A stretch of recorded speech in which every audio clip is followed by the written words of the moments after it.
Buenas tardes, bienvenidos. Acabamos de ver el cortometraje Lo que esconde la tierra del realizador Anderson Ascanio. Vamos a hablar con él un poco sobre todo el proceso de realización de esta obra pues queremos iniciar diciendo que este cortometraje nace sobre la premisa, es duro esperar toda una vida y nos habla de esa temática de desaparición forzada en Colombia. Tenemos un dato que es actualmente en el Centro Nacional de Memoria Histórica, habla de más de 80.000 desaparecidos en Colombia. Entonces le damos paso a Anderson. Anderson, ¿cómo estás? Gracias por estar hoy con la Cinemateca. Queremos pues conversar contigo sobre todo el proceso de creación de este cortometraje. Sabemos pues que este cortometraje lo rodaste siendo estudiante de la Universidad de Antioquia y queremos empezar un poco hablando de esa frase, esa premisa que dice es difícil esperar toda una vida y para ello quiero compartir una imagen de un dossier que tú elaboraste eh, para realizar este cortometraje en el que podemos ver en la imagen de fondo unos platos y unas cucharas, que es una imagen pues representativa del corto. Porque esta imagen, Anderson, ¿qué te llevó pues a tomarla? Cuéntanos un poco. Bueno, el corto tuvo origen en un video en el que trabajé alguna vez, que era enfocado en las Madres de la Candelaria y en especial en un ritual que ellas hacen, en donde en ese video las grabamos mientras una madre pues servía la comida favorita de su hijo desaparecido y quedaba un puesto vacío. Entonces era evidentemente refiriendo a la espera frente al familiar desaparecido, que es, digamos, la mayor dificultad o lo que más duele y no permite a los familiares de desaparecidos eh, llevar a cabo un duelo, porque no hay un cuerpo sobre el cual llevar a cabo ese duelo. Siempre es una espera constante, una incertidumbre completa. Entonces, el origen pues de esta forma, de este ritual que también que aparece en el corto, pues un poco reescrito para el cortometraje, proviene de las Madres de la Candelaria y pues de este ritual que presencié en ese momento en la grabación de ese video para ellas. Ok, Anderson. Sí, efectivamente en el corto nos damos cuenta que pues, es un corto que no hay pocos diálogos, ¿cierto? Casi totalmente no hay diálogos, pero son esos elementos simbólicos que viste a través de la realidad, ¿cierto? De lo que viven estas madres, como puedes llevar al espectador a conectar con el mensaje y con este drama. En el proceso de investigación, ustedes también investigaron un poco sobre cómo eran esos cuartos de los desaparecidos, qué pasaba con los familiares, ¿cierto? Cuando ya sus seres queridos no estaban, ellos dejaban los cuartos tal cual como ellos los habían dejado, no movían los objetos y también pues evidencia en el corto ese ritual alrededor de los objetos de los familiares de María. Cuéntanos un poco cómo fue esa investigación, cómo ustedes obtuvieron esos datos de los cuartos, si habían fotografías, cómo fue esa interacción con las madres. Bueno, ya este corto, como ya dijiste, fue mi primer cortometraje, lo hice en la universidad.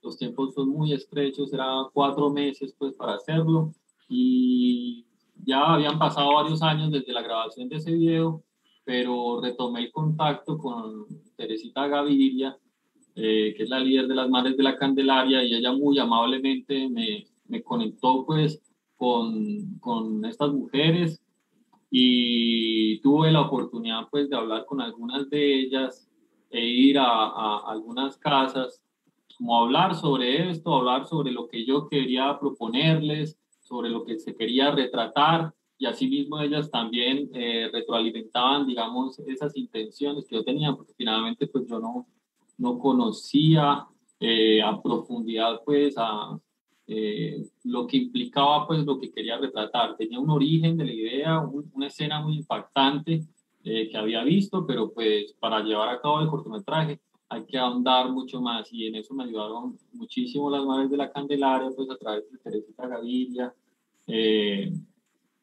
y en esas charlas y en esa visita, pues se comenzó a evidenciar lo que tú dices, los objetos, los espacios, cómo a raíz de la esperanza de encontrarlos vivos, porque pues así se los llevaron vivos, pues los quieren de vuelta vivos. También hay una intención de conservar los espacios y los objetos para que cuando vuelvan los tengan como los encontraron cuando partieron. Entonces, el corto refleja eso.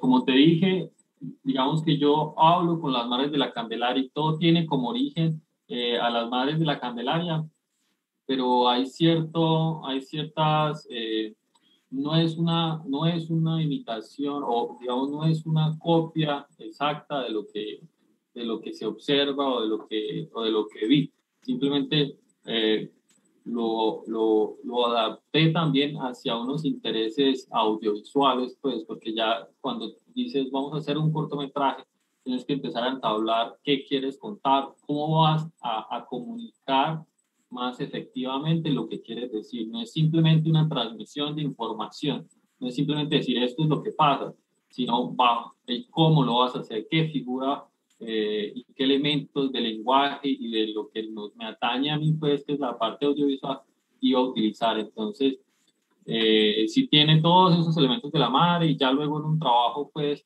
en compañía, pues, de la universidad, de todos mis profesores en ese momento, pues, se llegó allá la pieza del cortometraje que adapta todas esas imágenes y todos esos rituales y sensaciones a lo que terminó siendo, pues, el cortometraje.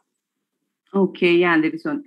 Hablando un poco de esa parte de creación, ¿cierto? Esa propuesta artística, cuéntanos un poco en el tema, pues, como de la elección de planos, también en el tema del color del corto, porque blanco y negro, o sea, todo ese lenguaje audiovisual, ¿cierto? ¿Cuál era la intención, ¿cierto? La intención de usarlo y pues para también contrastarlo con lo que el espectador percibe o siente, ¿cierto? Que es una gran soledad alrededor de esta madre y ese tono blanco y negro también pues nos da, acentúa como esa ausencia, Sí. esa tristeza.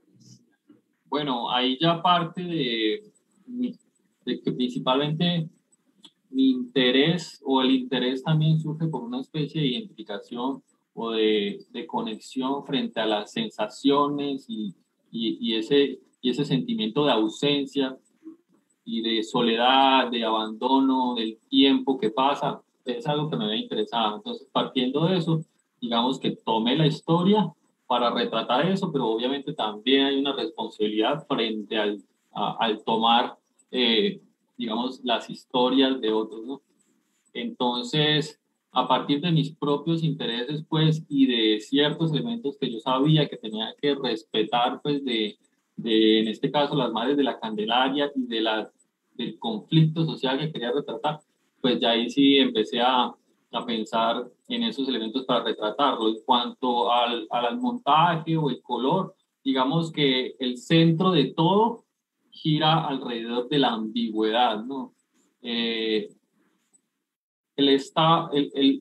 un desaparecido es una situación muy puntual y muy conflictiva para la emocionalidad de una persona, porque eh, hay una, hay unas, siempre existe la esperanza como también la certeza, de alguna u otra manera conviven en un mismo momento, porque tú dices ya van 7 años, pues lo más probable es que efectivamente esté muerto, pero no sabes, no hay información, hay que encontrarlo para poder solucionar, digamos, solucionar entre comillas todo ese conflicto interno de perder a alguien, de que te hayan quitado a tu ser querido.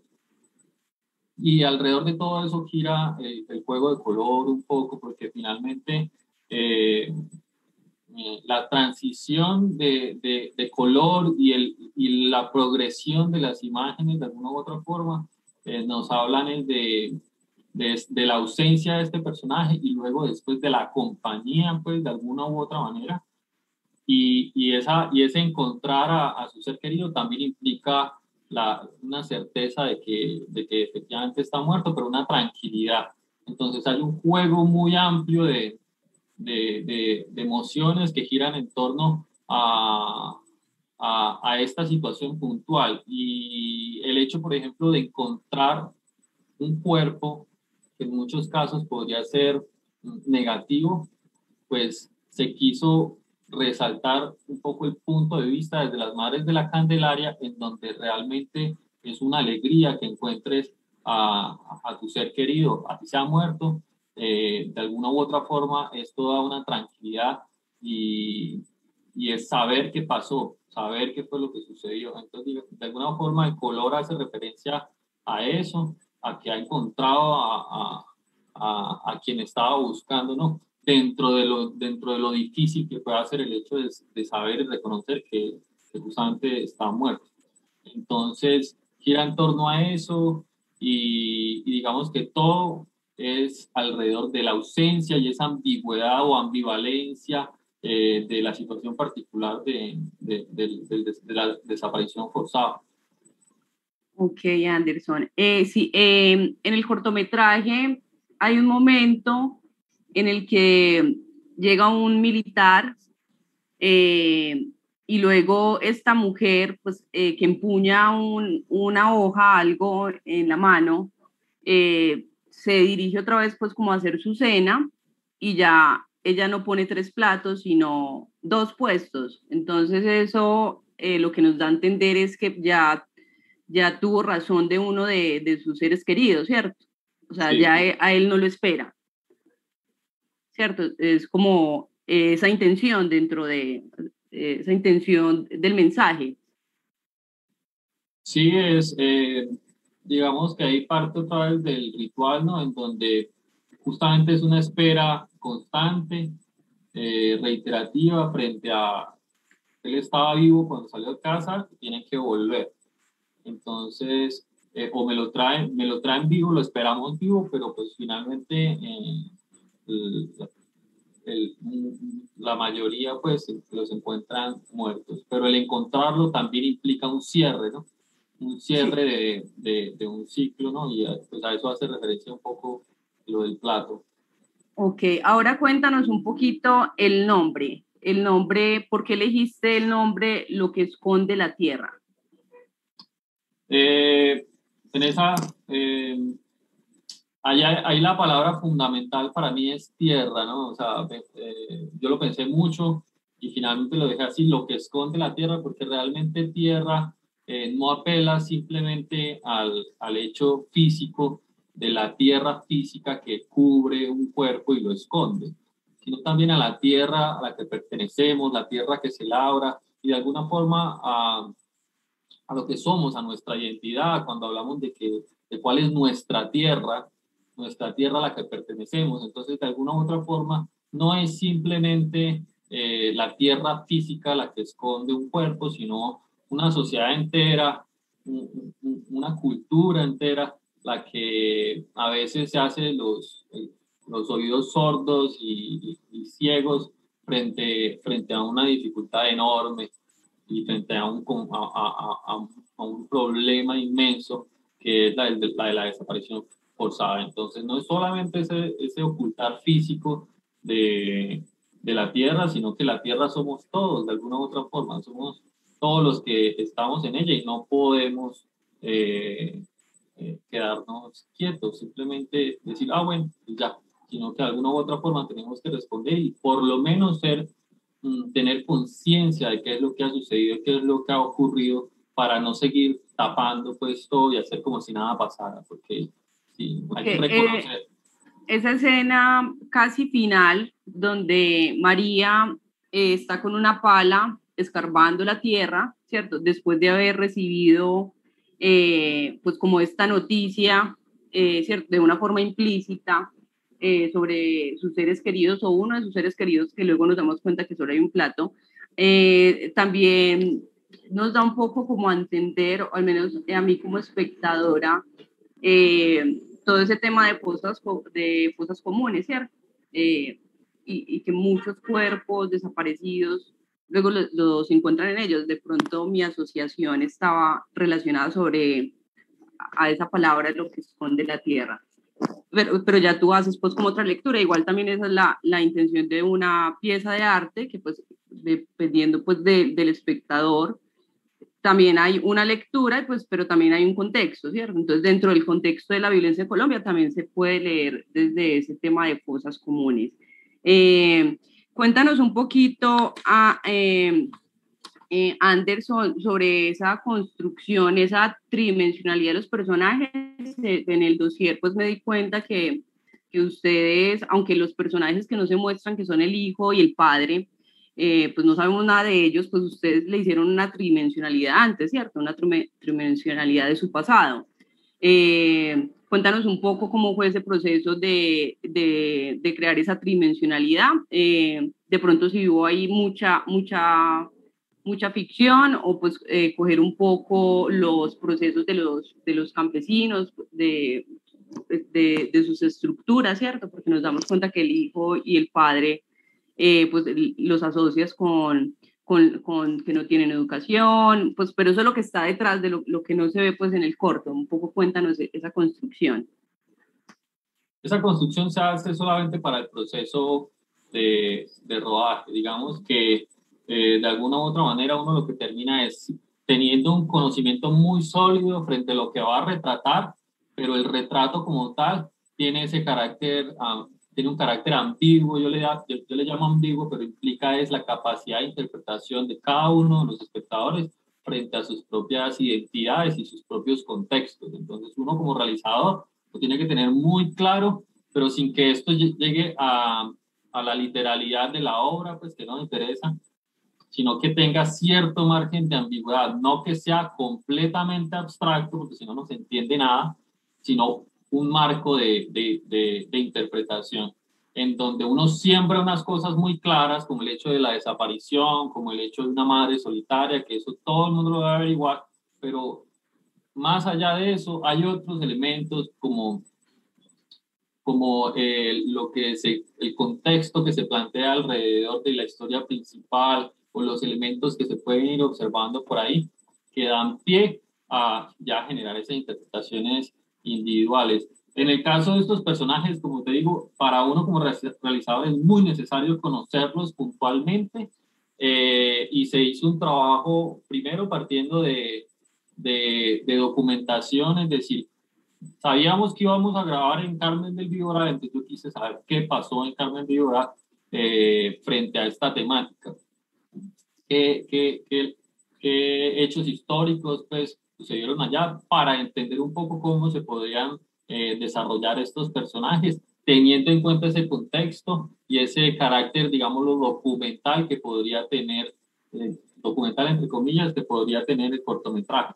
Pero en el fondo, pues la categoría que se le puede aplicar al cortometraje, y es la que tiene, siempre ha tenido, es la de ficción. Entonces, todo el guión y los personajes no existieron, entre comillas, no existe, pero obviamente es una representación de cientos de miles de personas que han estado en este país y que han sufrido pues ese conflicto en el país. Sí, por ejemplo, nos damos cuenta en el corto que pues, el hijo de María pues tenía un gusto por el fútbol, ¿cierto? A través de unas láminas Sí. que hay pegadas en el closet, a través de un álbum de fútbol. Entonces, esos elementos nos hablan, ¿cierto? De alguien, es ropa masculina. Entonces, ¿cierto? Sí hay pues algo que queda plasmado de ese personaje, de esa tridimensionalidad que ustedes construyeron. Cuéntanos un poco el proceso del casting, cómo hiciste el casting, cómo eligieron a María, qué te gustó, cuál es la técnica que usas para hacer casting. Bueno, este era mi primer corto. partió de una necesidad o de un impulso que sentía, que era trabajar directamente con una madre de la Candelaria. ¿Por qué? Porque yo, había un juego ahí ético en torno a, bueno, ¿yo qué estoy haciendo acá, no? O sea, yo estoy tomando unas vidas, tomando unas historias, pero ¿qué derecho tengo yo frente a eso? Entonces, digamos que a partir de eso, de ese conflicto, pues ya personal, pues frente a lo que quería hacer, de hacerlo bien o hacerlo mal, me pareció lo más pertinente justamente que la persona que representara a este personaje fuese alguien que haya estado directamente vinculado a este conflicto, ¿no? Entonces, por eso, después de enterarme que las Madres de Candelaria tienen un grupo de teatro, entonces dije, listo, vamos a trabajar con ellas y ya planteamos un casting que podría decirse tradicional, es decir, en un teatro, en un espacio de teatro, las invitamos, las convocamos para quienes quisieran participar del proyecto, del que ya le habíamos comentado varias veces, se presentaran. Y nosotros lo que planteamos fue... el interés era encontrar una madre que digamos, fuese consciente de que el proceso que iba a atravesar a través del cortometraje sí estaba vinculado a lo que ella había sufrido, pero que realmente era otra cosa externa, que ya pudiera trabajar con nosotros de una manera más desvinculada pues de la emocionalidad que pudiera surgir ahí. Porque, pues, por más que fuese, el cortometraje tiene unos días planteados, hay unas dinámicas muy puntuales del rodaje que exigen mucho, y no teníamos la capacidad para hacer otro modelo de rodaje, por ejemplo, en donde tuviéramos más tiempo, donde nos pudiéramos dedicar a hablar con la actriz, que fuese una madre de la candidata. No había esa capacidad. Entonces el rodaje tenía que ser intenso, continuo durante los 4 días que fueron, y en ese caso necesitábamos una persona que pudiera responder frente a esa exigencia. Y el casting se enfocó en eso, en que la persona pudiera desconectarse de alguna u otra manera de que estábamos ficcionando una realidad, que sí es una realidad, pero que igual la estamos ficcionando. Y esa fue la intención, eso fue lo que pensé en ese momento, nos funcionaría más, y en ese caso quedó Valentina Bedoya, porque durante el casting que montábamos con una escenografía, pues una habitación, le dijimos, lo primero era conocerla, que nos contara su historia, y luego que representara otra historia que podría ser literalmente muy similar a lo que nos había contado previamente, y ver cómo reaccionaba frente a esto. Y ella lo hizo muy bien, y por eso la elegimos, porque en todo el rodaje estuvo y charlábamos también de una manera muy, eh, muy pragmática, digámoslo así. Entonces nos ayudó muchísimo en que el corto pudiera tomar una línea frente a lo que se quería retratar y teniéndola a ella al lado, para de alguna u otra manera tener la seguridad de que ella estaba viendo, de que ella estaba constantemente ahí, y que lo que estábamos haciendo sí era, sí tenía una razón de ser, digamos así, no simplemente yo eh, sacando un corto porque me interesa y no tengo nada que ver, solamente tomo su historia y la pongo acá. Entonces, digamos que ahí jugaban todas esas dudas, pues también de mí, pues como director de cuarto semestre de la Universidad de Antioquia, que necesitaba muchas tranquilidades, pues alrededor de todas las dudas que tenía. Y en este caso, pues ese tipo de casting, ese tipo de trabajo me ayudó muchísimo en esa parte, sobre todo. Ok. Anderson, en la parte ya pues como de elección de los planos, ¿ustedes trabajaron con un guión técnico o fue llegar al lugar y tomar decisiones de planos? Cuéntanos un poco esa parte pues como de los encuadres, ese proceso ahí. Sí se escribió un guión técnico enfocado muy hacia como el naturalismo, se podría decir, como un retrato, ¿no? Como no, dejar que el espacio o lo que tenemos enfrente se proyecta hacia la cámara, podríamos decir. Por eso la cámara es fija, por eso la cámara no te condiciona, ¿no? Una cámara en movimiento es muy expresiva de alguna manera y te condiciona frente a lo que ves. Y esta cámara fija, de alguna manera, me parecía que le permitía más al espectador observar. Entonces se planteó así fija en ese sentido de la observación y de una observación muy naturalista de unos sucesos muy cotidianos, pero que a partir de los detalles, y esa es la fragmentación que se hace un poco, porque no se fragmenta mucho, pero cuando se fragmenta, digamos que es a partir de unos detalles que nos pueden hablar de esa persona y de esos espacios, y sobre todo de los que no están, porque el planteamiento del plano también se fundamenta en hablar de Aurentina, pero no solo de Aurentina, sino de lo que hace falta en ese espacio. Y ahí es donde los objetos cumplían un, un valor fundamental para que nos dijeran qué era lo que no estábamos viendo, pero que era evidente que hacía falta. Ok, sí, pues algo pues de rescatar bastante del cortometraje y pues yo que tuve la oportunidad de ver el dossier, es que ustedes también tenían una intención como un poco salirse de los temas noticiosos sobre el tema de víctimas por desaparecidos y más conectar también al espectador, al colombiano, con esa realidad de víctimas. Ahí también había una intención también como de denuncia, ¿cierto? De documentar un poco o llevarnos al sentimiento de estas personas. Sí, la idea era salirnos del retrato público, es decir, de una persona en la calle, podría decirse la protesta que se hace en las calles, porque digamos que la figura que se constituye ahí es, no alude a la intimidad. Queríamos era ir a ese espacio íntimo y no al público que se exhibe, digámoslo así, en las calles, en los noticieros, en los medios, y tratar de conectar más con esa intimidad. Y en eso fue que se enfocó y por eso nos concentramos en un personaje que es el centro, literalmente dentro del montaje, el personaje es el centro de todo. Y si lo vemos pues en inicio y final, luego se expande hacia todo un contexto muy documental que ya nos dice, esta intimidad que vimos no es solo una, son miles en nuestro país, son miles de personas la que sufren este flagelo, pues, que estamos retratando desde la intimidad de un personaje. Okay. Otro elemento pues muy importante dentro del corto es la parte sonora.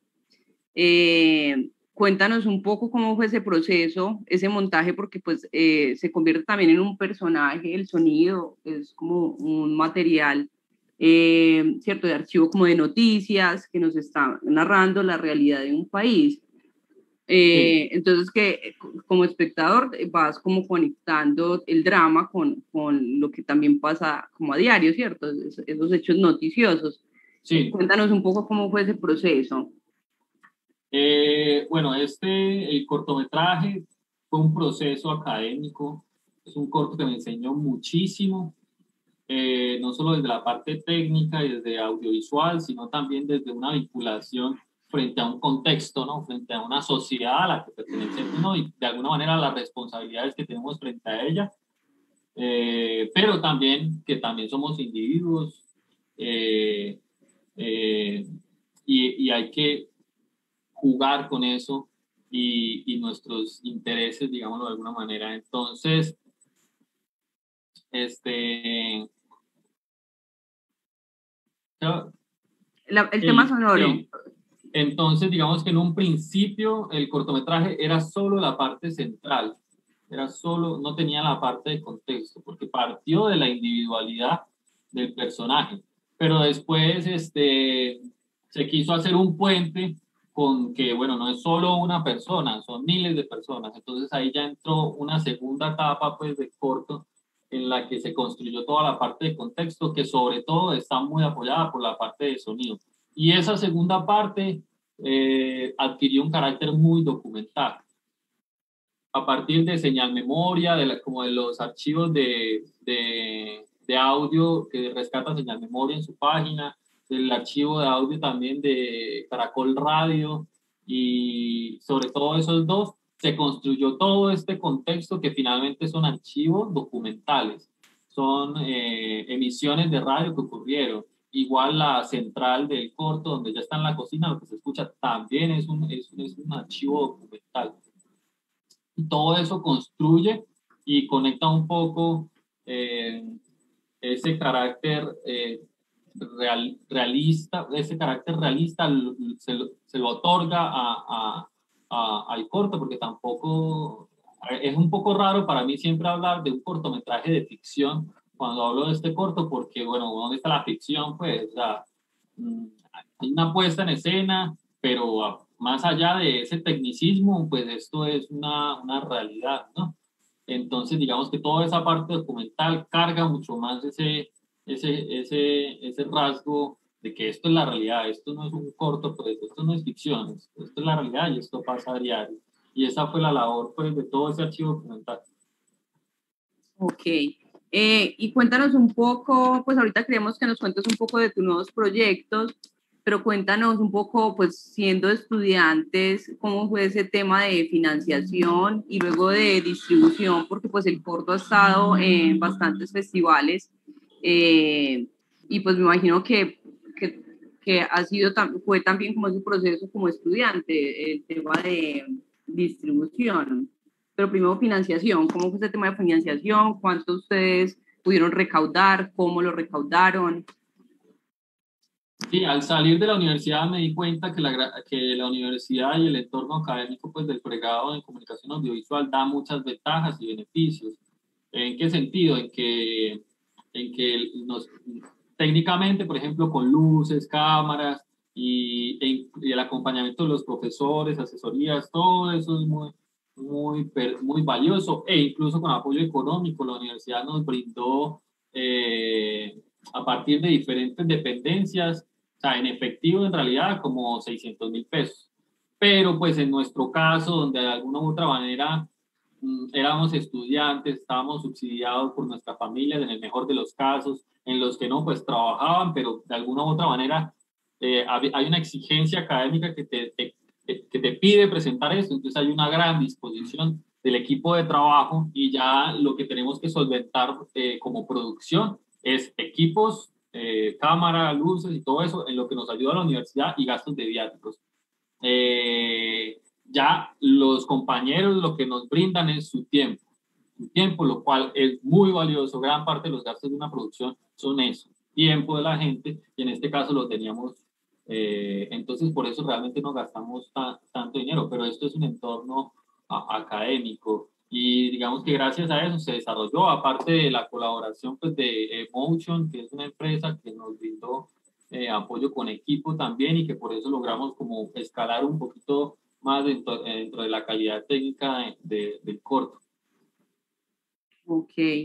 Y el tema de la distribución, ¿cómo hiciste para estar en festivales? Yo en ese momento sabía que los festivales abren convocatoria y que hay que enviarla, entonces simplemente estuve pendiente de cuándo abrían y cuándo salían, llenaba la documentación y cada vez que veía mandaba a todo. Digamos que es un proceso muy dispendioso y de estar atento de alguna u otra manera. Hoy en día reconocería, pues, que hay otras metodologías y hay otras formas de hacerlo, mucho más profesionales, pero en ese momento básicamente fue sentarme en el computador y si veía que había una convocatoria, mandar, y si queda, pues excelente, porque finalmente el corto necesitaba mostrarse, pues uno no puede guardar esto y decir, listo, ya lo hice, saqué tanto en la universidad y chao. No, o sea, hay un objetivo, pues todo se hace para visibilizar, en este caso, que tiene una carga social fuerte, pues para visibilizar y entonces digamos que mi trabajo, aunque muy de simplemente llenar formularios en ese momento, pues se enfocaba en que tengo que enviarlo a todo lo que pueda y todo lo que conozca de una manera muy empírica, simplemente sabiendo que se abren convocatorias y mandando para que esto se vea. Y esa persistencia creo que fue lo que permitió que estuviera en los festivales que estuvo. Ok, Anderson. Anderson, muchas gracias. Cuéntanos un poquito sobre lo nuevo en lo que estás. Nos vas a permitir ahorita ver pues un tráiler de la producción con la que estás actualmente. Cuéntanos un poquito sobre eso. Sí, bueno, en la universidad, digamos que están todas esas facilidades y esos intereses por hacer cine, por hacer cortos, pero después de graduarse ya es más complicado. Entonces, junto con un grupo de compañeros con los que venía trabajando en la universidad, armamos Cine Specimen y a partir de esa figura pues, de Cine Specimen comenzamos a producir cortometrajes pues ya en el caso de Mateo, Vallejo y el mío, que ya no estaban vinculados a la universidad y eso era un reto muy grande y ya lo grabamos en 2019 y por ejemplo en mi caso Las Pirañas, en que hice dirección y guión, estuvo en Panorama de Ficción Colombia de Hugo Shorts del año pasado, del 2020. Entonces digamos que después de todo el proceso universitario, este corto es el primero que hacemos, porque no soy solo yo, sino un equipo de personas en Cine Specimen, que hacemos ya algo personal, algo propio, que no tenemos a nadie detrás que nos diga, ah, es que tienen que hacerlo, sino como realmente una vocación de crear esos cortometrajes que de alguna u otra manera hay como la esperanza de que sirvan para algo, ¿no? Pues que al llegar a la gente, de alguna u otra manera, les ayude de alguna u otra forma desde su intimidad y desde su propia vida, ¿no? Ok. Sin espécimen. Sí, entonces eso es en lo que estamos ahora en cortometrajes, bajo Sin Espécimen, haciendo cortos muy personales, muy de cada uno de nosotros. Ok, bueno, vamos a, pues antes de finalizar el conversatorio, a ver el tráiler de Las Pirañas. Las Pirañas es pues, la historia de un joven que está como en busca de identidad, ¿cierto? Es como la sinopsis. Entonces vamos acá a pedir para que nos pasen el tráiler. No sé si Camila está ahí.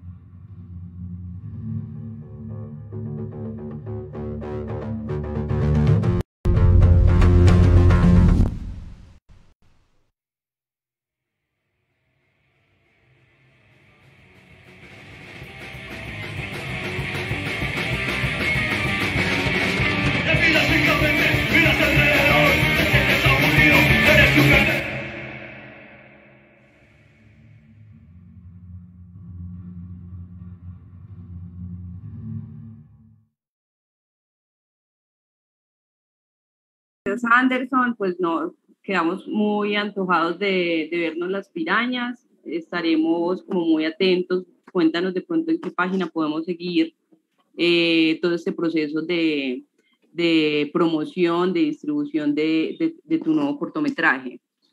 En las redes sociales de Cinespecimen, en Instagram y en Facebook, así como suena, @Cinespecimen.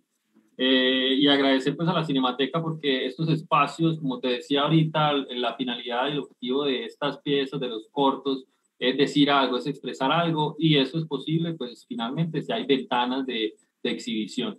Y eso es muy importante. Entonces, gracias a la Cinemateca por abrir estos espacios, sobre todo para los nuevos realizadores, pues como es el título de este conversatorio.